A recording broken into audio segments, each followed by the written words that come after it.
At nandito na naman tayo sa Peach Under Fire. At dito nga, meron kaming kalaban na taga Otavia Doraemon. Tama, Octavia Doraemon na mga taga-Indonesia. At sila nga ay meron ng 5 win streak na inalagaan. Habang kami naman dito sa Peach Under Fire ay meron ng 43 win streak na inalagaan. Kaya dito, mapapalaban na naman si Rambutan dahil alam naman natin kung gaano kagaling mga taga-Indonesia. Pero na-curious ako sa description ng Octavia Doraemon. Kaya dito, pinatranslate ko muna kay Gemini AI. At ito pala ang ibig sabihin sa Tagalog ng description nila. Ayan, basahin nyo na lang mga idol dahil puro cake yung nababasa po. Dahil ultimo pati hihinga ka, sisipain ka ng leader. Lalo na pag hindi ka nakakatawa at hindi gwapo. Buwang-buwang din pala yung leader dahil halos lahat ng mga galaw na mga member niya pag hindi niya nagustuhan, sisipain niya. Kaya dito, kailangan talagang magseryoso. Mahirap na baka pati kami dito sa Peach Under Fire, sipain din ng leader ng kalaban namin. Eh ano pang gagawin? Eh di pinili ko na kaagad yung number 1 na base na ito ng leader. At nilagyan ko na rin ng sobre yung ibang base na TH17 hanggang TH13. At kailangan seryosohin talaga yung attack. Kita nyo naman, malakas yung topak ng leader ng kalaban namin. Mahirap na, baka hindi pa ako tapos sumatap. Nagawa rin na po sipain ng leader ng kalaban. At pagkasimula nga ng war, ito na ngayon nangyari. Ayan, dinurog na kaagad yung mga TH18 namin na nasa taas. At nang tiningnan ko nga kung sino ang dumurog, walang iba kung hindi yung leader nila. Grabe ba, hindi lang pala malakas ang topak, magaling din pala. Kaya natulog na lang muna si Rambutan para makaipon ng lakas at makabawi sa leader ng kalaban. One eternity later. At pagbalik ko, ayun, halos subos na rin yung mga base nila. Kaya nagluluts na lang dito yung mga kasama ko at ang naiwan na lang ay yung mga nilagyan ko ng clean target. Pero iilang base na nandin yung naiwan na base sa amin sa taas. At halos hindi pa nga gumagalaw yung mga attack ng mga high TH nila. Kaya dito, sinimulan ko na nga magseryoso. Nagamit na yung mga matitinong troops. Tama, yung mga matitinong troops lang para matuwa naman yung malakas ang topak ng leader ng kalaban namin. At yan nga ay inumpisaan ko dito sa akan ko na TH12. At ang sinalam ko nga dito na matinong troops walang iba, kundi ito mga super bruha. At yan nga ay request ni Pishut. Tama, si Pishut na naman, nakarami na to ng request. Kaya sa sunod Pishut, magpatuli ka na muna bago mag-request. At ito na nga yung biktima sa mga super bruha. Walang iba, kundi yung base ni Edward Newgate. Dehado nga ako dito dahil tignan nyo naman, TH12 yung ginamit ko at si Newgate ay TH13 na at meron na nga siya dalawang scatter shot. Pero syempre, magtiwala lang sa matinong troops na mga super bruha. At ang una kong ang ginawa dito, tinakpan ko na kaagad ng hindi spell yung mga ibang defense. Sabay inilapag si Tatang at tinagis yung bulalakaw niya papunta sa may eagle. At nilapagan ang dalawang lindol. Kaya ayun, burado na kaagad yung eagle kasama na pati yung dalawang expo. Kaya dito, inaantay ko na lang na matanggal pa ni Tatang yung mga ibang buildings na pakalat-kalat dito sa may gilid. At naglapag na ako dito ng isang super bruha para kalat ka rin na si Tatang. Dahil ang plano, papasukin si Tatang kasama ng mga super bruha papunta dito sa may single IT. At para sigurado na papasok sila at hindi iikot sa labas, inilapag ko na dito si Tupakin at ginamit kaagad yung malaking pana niya papunta sa kawalan at ibinaba ko na pati si Abnoy ng BK kasama na pati yung bahay ng aso. Kaso natutukan kaagad si Abnoy ng single IT habang nakikipagsapakan sa enemy BK. Kaya prinis ko na muna yung single IT sabay nilapagan ng spell ng mga tiyanak. Pero lumabas na nga dito yung bantay ni Edward na puro pala tatlong puting bakulaw. Nakapasok na rin yung mga big boys kaya ayun nagrambulan na nga yung mga buang. Kaya naglapag na ako dito ng jump spell para makatalo na lang yung mga buang papunta sa may town hall at papunta dito sa may scatter shot na nasa gitna. Pero na-traffic pa nga dito yung mga big boys kasama yung mga super bruha at si Tatang dahil nahuli nga sila dito ng ipo-ipo ni Edward Newgate. Pero hayaan na dahil nagawa na rin ni Abnoy at Tito Paki na tumbahin yung mga buildings sa pakalat-kalat sa may labas. Kaya dito sigurado natatalo na lang yung mga big boys kasama yung mga nanay nila na super bruha. Pero teka, pumasok din pala si Abnoy at si Topakin kaya nilapagan ko ng spell ng matyanak yung mga buildings na naiwan dun sa may taas. Kaso nakatapak mo na malaking tae dito si Abnoy kaya ginamit ko na kaagad yung ability niya na air quick boot sa spiky ball para may take down na kaagad yung town hall bago pa siya makatay. Habang yung mga big boys at super bruha, pinagtulungan na nga yung enemy tomboy. Kaya ayun, hindi man lang nakaisa dahil puro black eye lang yung inabot. Kaya dumiretso na nga sila dito sa may pader para basagin at kuyugin yung bantay na Tatang. Gusto pa sana protektahan ng isang scatter shot, pinitik ni Tatang. Kaya ayun, nakatay kaagad yung buang. Kaya dahil dyan, pinuntahan na nila kaagad yung isang scatter shot na ayaw tumigil sa kakasampal sa mga big boys. Habang yung Abnoy buhay pa pala at sinamahan niya nga yung tatlong big boys para dalhin sa malaking tae. O tek na yan, buti na lang makunat yung mga itlog. Kaya ayun, wala man lang epekto yung malaking tae sa mga buwang. At dito, halos konti na lang yung mga buildings na naiwan. Ano pa ang gagawin? Di prinis ko naman yung town hall ni Edward Newgate para sigurado hindi na makaahon. Kaya dahil dyan, tuluyan na nga na 3-star yung base ni Edward Newgate sa afan ko na TH12 na ginamitan ng 8 super bruha. At ganyan na magseryoso si Rambutan pag mas malakas yung topak ng kalaban. Pero marami pang naiwang base na kailangan ni 3-star kaya lumipat naman ako dito sa isa ko pangakaw na TH13. At ang sinalang ko nga na matinong troops dito, walang iba kundi puro yobak kasama na pati sa reinforcement. At yan nga i-request ni Idol Joel Villegas. Malakas din pala ang trip at gusto niya nga makapanood na puro nga lang yobab yung laman ng army camp at reinforcement. Kaya Idol Joel Villegas, eto na yung request mo, yung mga sunog na yobab. At yan nga ay ginamit ko dito sa base ni Dimunyor. Tama, si Junior na Dimunyor at may town hall nga na Tage 14. At dito, nilapagan ko lang muna ng isang yobab para malaman kung meron bang nakatagong poste ng PLDC o tiyanak. Buti na lang wala, kaya inilapag ko na yung kariton na mga haris ng tae. Sabay nilapagan ng 4 na lindo yung town hall ni Junior at tinakpan ng in-display yung mga ibang defense. Kaya ito na ang bulalakaw at malaking pana nito pa rin papunta sa town hall ni Junior. At ayun, biglang nawala sa mapa at gulat na gulat yung bantay na BK. At sa sobrang gulat, napaihi pa nga ata sa pader. Nakita nito pa rin kaya ayun nahiya at tumalon sa kabilang pader. Pero teka, baka saan pa tayo mapunta at kailangan ko nga magseryoso. Kaya ibinaba ko na nga dito si Abnoy kasama ng ilang pirasong yobab para tanggalin na kaagad yung mga ibang buildings at defense sa pakalat-kalat sa may 9 o'clock. Ang problema ko lang dito, yung isang multi-inferno tower. Kaya inilapag ko na dito yung nag-iisang jump spell para makatalon yung mga yobab papunta sa may multi-inferno tower. Kaya ito na yung mga yobab, umayo kayo at magparami. At ayun, nakintulong talaga ng jump spell dahil nagawa makatalon ng mga yobab papunta sa may multi-inferno tower. Kaso nga lang, minugbang kaagad ng 3 puting bakulaw na bantay ni Damunyor. Kaya binuhusan ko ng moriatic acid para mahamoy tae yung mga puting bakulaw.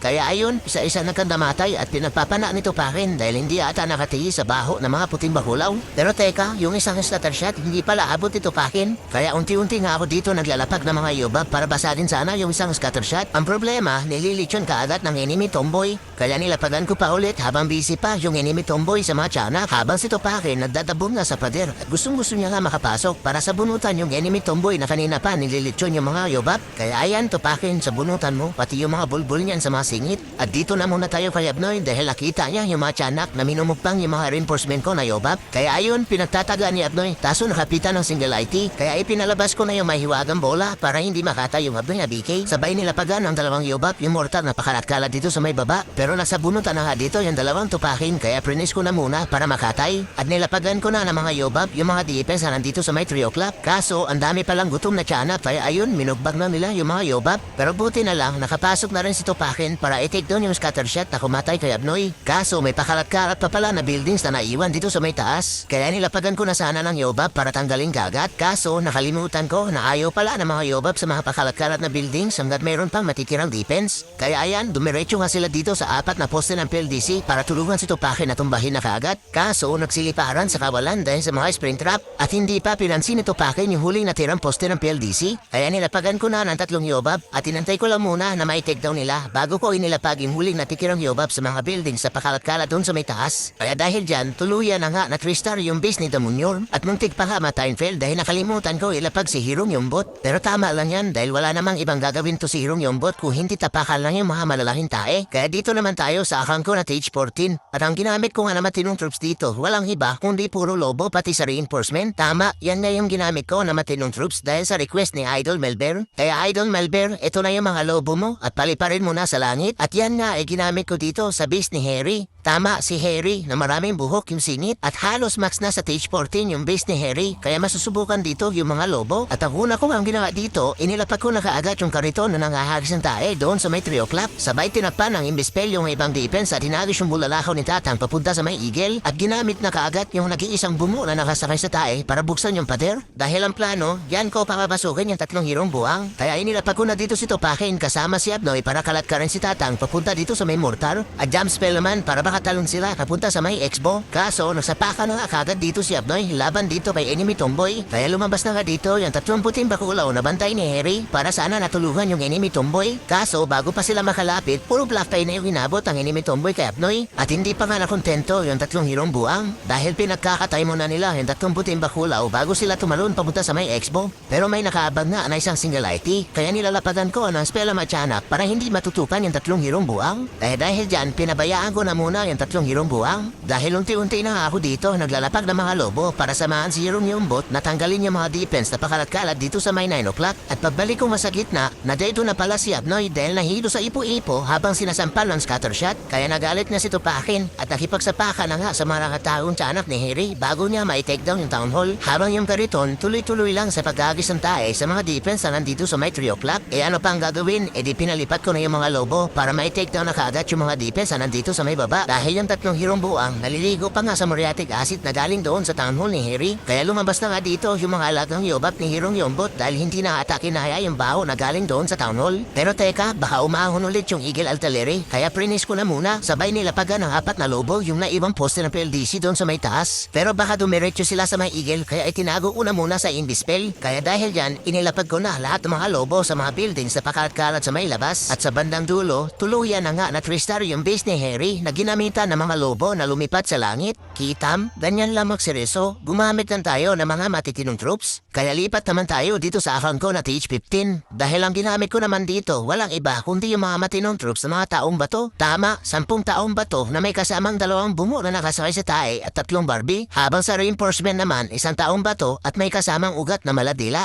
At yan nga ay ginamit ko dito sa base ni Bajindol. Potek na IGN yan, Bajindol na katuldol. Pero hayaan na dahil kailangan talaga mag-focus. At kita nyo naman, max na nga sa TH15 yung base ni Bajindol. Kaya todo focus na muna sa paglapak ng Indispel sa mga ibang defense. Dahil ang target ng bulalakaw ni Tatang ay yung Poison Tower. Kaya ito na ang bulalakaw ni Tatang. At ayun, sapul na sapul yung kanon. Lintek na focus yan, nasobrahan na naman. Pero sinubukan ko pa rin dito ipagpatuloy kahit na napunta sa kawalan yung bulalakaw ni Tatang. Kaso lang, ganito ngayon nangyari. Ayan, na-time fill kasi rambutan dahil sa mga buildings sa pakalat-kalat dito sa may taas. Pero kasalanan talaga yun ni Bajindol eh. Inilagay kasi yung kanon doon sa may gilid. Pero hayaan na at lumipat na ako dito sa account ko na TH16 dahil no choice day his choice at wala na nga akong ibang account na TH15 na pwedeng gamitin doon sa base ni Bajindol. Kaya ito na lang ang ginamit ko, yung account ko na TH16 para isa lang ulit yung mga taong bato kasama na pati sa reinforcement. Problema lang, halos bagong pisa pa lang yung mga taong bato. Kaya napagamit na naman dito si Rambutan ng pinagbabawal na power potion. Kaya ayan, biglang tigas na mga bombonan na mga halos bagong pisa na mga taong bato. Kaya tara, take 2 na tayo sa base ni Bajindol at wala na mo ng focus. Hinga malalim na lang hanggang sa mangitim yung mukha. Kaya ito, inhale na muna at ginamit ko na nga yung mga Indispel para takpan yung mga ibang defense. At hinagis na nga yung bulalakaw ni Tatang. At ayun, sa wakas sa pool, kaya inilapag ko na si Topakin sabay ginamit yung malaking pana niya papunta sa may town hall. Kaya dahil dyan, wala na kaagad yung town hall ni Bajindol kasama na pati yung monolith na malakas makalusaw sa mga taong bato. Eh ano pa ang gagawin? Eh di ginaantay ko na lang muna dito kung saan ba patungo yung 2 hirong buwang. At eto na nga, mukhang paakyat na nga si Topakin habang kinakalatkat si Tatang. Kaya dito, nakaready na yung mga matinong troops sa taong bato. At inilapag ko na nga yung 2 piraso kasama na pati yung bahay ng aso doon sa may taas. Isinama ko na pati yung abnoy na BK para ma-take down nila kaagad yung mga building sa pakalat-kalat dito sa may taas. Sabay binuksan ko na yung pader dito sa may air defense gamit yung bungo na nakasakay sa tae. Dahil ang plano, papapasukin yung 3 hirong buwang kasama ng ilang pirasong taong bato papunta dito sa may gitna. Kaya nilapagan ko nga ng jump swell para makatalon sila papunta sa may Multi Inferno Tower. Kaso baka maubos yung mga salamangkero na galing doon sa bahay ng aso. Kaya prinis ko na muna yung Multi Inferno Tower. Kaya ayan mga taong bato, bilisan niya yung kilos bago pa maubos ang Multi Inferno Tower yung mga salamangkero. Pero lumabas na nga dito yung bantay ni Bajindol na 30 puting bakulaw pala at may kasamang lobo. Kaya ano pa ang gagawin? E di binuhusan ko na kaagad ang muriatic acid bago pa sila magrambulan doon sa may gitna. Sabay lapag ng 2 taong bato kasama si Hirong Yombot dito sa may gilid para makipagsapakan doon sa enemy tomboy. E pinatripan ni enemy tomboy yung 1 taong bato. Kaya ayun, puro black yung hinabod niya kay Hirong Yombot. Kaya balik na lang tayo dito sa 3 hirong buwang na nasa gitna kasama yung mga grupo ng mga taong bato. Kanina pa kasi sila dito, pinapaulanan ng tae ng Eagle. Kaya nabuisit na yung abdoy na BK at nagwala na nga, dumiretso na sila papunta sa may Eagle para itumba na kaagad. At inilapag ko na yung huling taong bato sa may Archer Tower na pakalat-kalat dito sa may baba. Dahil si Hirong Yombot, busy pa para itumba yung isang Expo at yung Multi Inferno Tower. Kaya inilapag ko na rin pati yung huling natitirang bungo na nakasakay sa tae para may pakinabang naman. Kaya dahil dyan, nagawa na nga matristar yung base ni Bajindol sa pangalawang banat at hindi ko na nga pinalabas yung mga alagang yobak ni Hirong Yombot. Mahirap na, baka makatapak lang ng malaking tae. O diba, matinong troops talaga yung mga taong bato? Sabi sa inyo eh, ganyan lang ang gagawin pag kailangan natin magseryoso. Baliw! Pero baka wala kayong tiwala sa mga taong bato. Kaya ayan, pinalayas ko na. Dahil ang isinalang ko dito para sa second attack sa account ko na T16, walang iba kung hindi yung isa pa sa mga matinong troops na mga Little Tatang. Tama, 15 pirasong Little Tatang na may kasamang 2 bungo na nakasakay sa tae at isang salamangkero. At para sa reinforcement naman, 2 Little Tatang na may kasamang 10 Barbie. Yan na yung ginamit ko dahil alam ko, meron din na-request nito pero hindi ko lang mahanap yung comment. Kaya idol, kung mapanood mo to at kung sino ka man, ito na yung mga Little Tatang na ni-request mo. At yan nga ay ginamit ko dito sa base ni Sunitake. At ayan yung business take na hindi ko maintindihan kung paniki ba o paro-paro. Pero wag kayo mga idol dahil mukhang sariling gawa niya talaga yung base. At mukhang pinag-isipan niya talaga para 1-star yung attack. Ayan o, tingnan nyo, pinalibutan niya naming defense yung town hall at nilagyan niya pa ng imbis tower. Kaya dahil dyan, hagisa na kaagad ng tae yung sariling gawang base ni Take. At pali pa rin yung maraming pana nito pa rin papunta sa may town hall. Kaya ayun Take, pwede mo na i-delete yung sariling gawang base na mukhang paro-paro o paniki. Pero hayaan na dahil nag-effort yun si Take. Pero nagsama na nga dito yung dalawang hirong buwang kasama yung mga little tatang. Kaya inaantay ko lang dito kung saan ba patungo yung mga buwang. Habang yung eagle, excited ata manghagis ng tae. Kaya magantay ka lang dahil inilapag ko na nga dito yung bahay ng aso kasama ng ilang pirasong little tatang sa may 3 o'clock. Dahil ang plano, makapasok yung grupo nila tatang papunta dito sa may scattershot. Kaya inilapag ko na pati si Abnoy para tumbahin na kaagad yung mga ibang building sa pakalat-kalat dito sa may gilid. At yung dalawang robot kasama ng ilang pirasong little tatang nakapasok na rin sa kabilang compartment. Kaya dahil dyan, sigurado napapasok na lang yung grupo nila tatang papunta dito sa may scattershot. Kaso yung Abnoy biglang nag-crossover at mas gusto niya nga sumama doon sa mga robot. Kaya ayun, hinahabol nga sana nito Pakin para pabalikin si Abnoy. Kaso nakatapak pa nga ng spring trap kaya ayun, hindi niya nga nahabol. At tuluyan na nga dumiretso si Abnoy doon sa may taas. Pero hayaan na dahil Abnoy yan. At balik na lang dito ito Pakin na kinapitan na nga ng single IT. Kaya nilapagan ko na kaagad ng poste ng Meralco para hindi makatay si Tupakin. Habang si Abnoy kinukuryente naman ang poste ng PLDC. Kaya ayun, nagwala na nga yung buwang at dumiretso na nga doon sa poste ng PLDC para itumba na kaagad. At kinatay na nga ni Tupakin yung enemy tomboy. Galit na si Tupakin dahil ginawang kaldereta ni enemy tomboy ang halada niyang prosti. Kaya ayun, binalata ng buhay ni Tupakin yung enemy tomboy. Pero teka, yung mga healer ni Tupakin tatamaan na ng mga ligaw na tae. Kaya pinipris ko nga sana yung mga lumilipat na tae para hindi sana tamaan yung mga healer ni Tupakin. Kaso potik mayan, wala palang epid yung face pen sa mga lumilipat na pulang tae. Kaya ito na lang ang ginawa ko, itinago ko na lang muna yung taong ni Take sa Mispel. Kaya dahil dyan, na-restart na nga yung base ni Take na ginawa niya mukhang paniki o paru-paro. At mukhang hindi malang pinawisan yung mga little tatang. Kaya hindi ko na rin inilapag yung ginabitang hero yung bot. Pero teka, baka isipin nyo, puro mga mahihinang defense lang yung ginagamitan ko na mga matitinong troops. Kaya dito kay Idol Kurimao Ronel, dahil ang sabi niya, rusher lang katapat sa kalam. Kaya eto na, Idol Kurimao Ronel, yung isang matinong troops na kaya maka-3-star sa hindi rush na account, yan nga ay walang iba, kundi 8 taong bato, 5 puting bakulaw na may kasamang bungo na nakasari sa tae. At yan nga yung ginamit ko sa bis ng number 1 na account ng leader. Bale, inuna ko na nga ito na attack, bago ko pa ginamitan ng mga matitinong troops sa mga ibang base. At ayan, base ng leader, makulat pa nga sa TH18. Dito, wala na intro dahil tinakpan ko na kaagad yung mga ibang pakalat-kalat na defense. Sabay hinagis yung bulalakaw ni Tatang papunta doon sa may poison tower. Kaso, nung nailapag ko yung dalawang lindol, hindi pa napasama yung isang Ricochet cannon. Pero hayaan na dahil inilapag ko na nga dito si Tupakin para kalat ka rin si Tatang papunta dito sa may 9 o'clock. Pero matatraffic pa na sila dito sa may multi-archer tower at dark elixir storage. Kaya habang busy pa yung mga buang, naglapag na ako dito ng isang taong batok, isang kuting bakulaw kasama ng bahay ng aso dito sa may 9 o'clock. Bale, binuksan ko na agad yung pader gamit yung bungo na nakasakay sa tae para makapasok yung dalawang robot at tumbahin yung isang Ricochet cannon na nandito sa may 9 o'clock. Kaya balik na dito sa grupo nila Tupakin dahil ibinaba ko na dito yung Abnoy na BK para masama-sama na yung tatlong hirong buwang kasama ng mga taong bato na pumasok papunta dito sa may gitna. Kaya nilapagan ko na ng jump spell para makatalo na lang yung mga buwang papunta sa may town hall. Kaso, nakaabang na nga yung guardian ng town hall. Kaya bago pa sila magrambulan, ibinaba ko na dito yung bidabidang hirong yung bot para ma-take down na kaagad yung Multi Inferno Tower na pinagkakatay yung mga salamangkero na lumabas doon sa bahay ng aso. Kaya balik na dito sa may gitna dahil nagrarambulan na dito yung tatlong hirong buwang kasama ng mga taong bato laban dito sa maputing bakulaw na bantay ni Mr. D. Habang si Rong yung bot naman, pinasasapak yung bantay na Macho Papa. Kaya ayun, puro black eye lang yung inabot. Kaso kanina pa nagugulpi yung mga buwang na nasa gitna sa mga defense. Kaya ayun, nagwala na nga si Abnoy para buksan yung mga pader at makalabas sila doon sa may gitna. Kaya dahil dyan, nagkulasa na yung mga buwang at nakanya-kanya na sila ng landas na pinuntahan. Gaya nga dito ito Pakin, dumiretso siya dito kay Enemy Queen para makipagsabunutan. May nakatagong dalawang kambal na Tupakin at iganting kalbo. Kaya ayun, abugbugber na yung inabot ng Enemy Queen. Kaya dito na muna tayo kay Hirong Yombot dahil pinalabas ko na dito yung mga alaga niya Yobab para masabugalan ng tae na galing doon sa Bam Tower.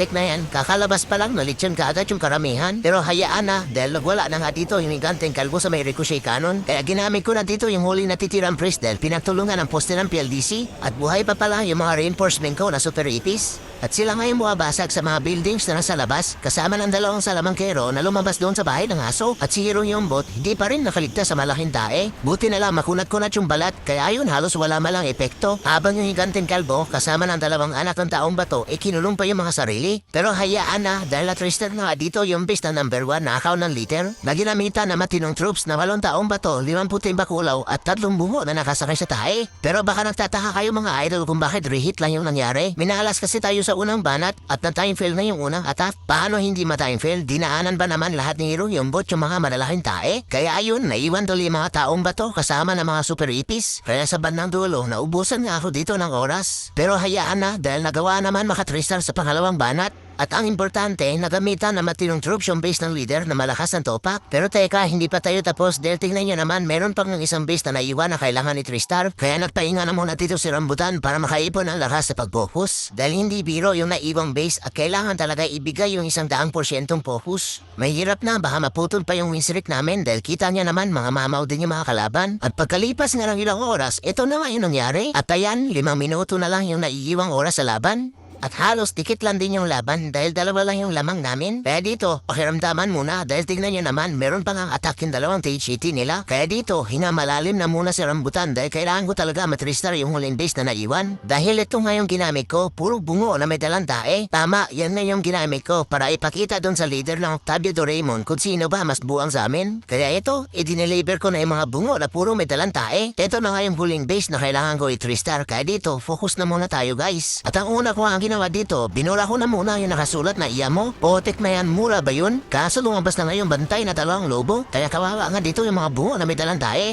Malas lang ng mga lobo. May dala rin akong dalawang muriatic acid. Kaya ayun, putukan ka agad yung mga lobo. Ano pa ang gagawin? Dinilapagan ko na ng spell ng mga ugat yung mga buildings. At ang plano ko talaga sana dito, lagyan ko ng message yung business Ayan. At ang nakasulat ay kick the leader na gamit na itong mga bungo na may dalang tae. Kaso potek na yan, hindi ko maisulat yung mga bungo na may dalang tae. Kaya ayan, pinaikot ko na lang sa mga buildings habang nakatago pa sa spell ng mga ugat. At tingnan nyo naman yung mga bungo, nakaready na para i-deliver yung mga tae. At nung nawala na yung spell ng mga ugat, kaya ayun, takbuhan yung mga bungo para i-deliver na yung mga tae. Kaya ayan, mga may tae na yung business Ayan na isa nga sa mga account ng leader. Tama, yung leader na malakas ang topak at sisipain kapag hindi ka gwapo. At dahil sa mga bungo na may dalang tae, na perfect na namin yung classic 1. Kaya sa bandang dulo, kami ngayon nanalo at naputol na yung 5 wins rin na Octavia Doraemon. At ganyan lang ang gagawin pag buang yung kalaban, tapatan nyo lang na mas buong na attack. Kaya mga idol, subukan nyo silipin, baka yung leader ang sinipa dun sa Octavia Doraemon.